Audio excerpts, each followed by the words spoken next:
Ja, så velkommen til Udon Thani via TV2 News. TV2 News med Kongefloden, Udon Thani, Thailand, 2012. Ole kom på besøg, og det hele gik bare fuldstændig galt. Bilen sidder fast, og den på vej i floden, der er nu at sejle. Det gik vi ikke tilladelse til, så derfor prøver vi på at få den trukket op igen.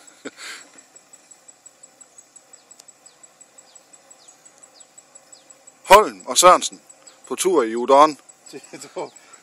Klokken er 15.44. Fortsættelse følger.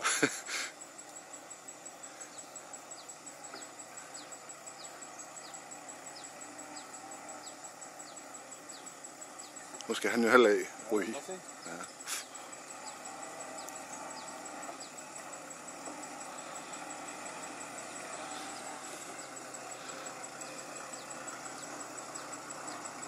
Pas nu på, pas nu på.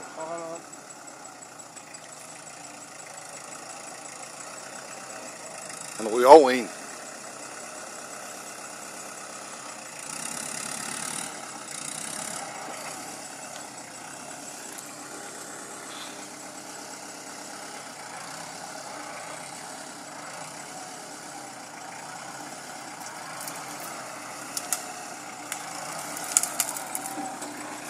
Holm og Sørensen.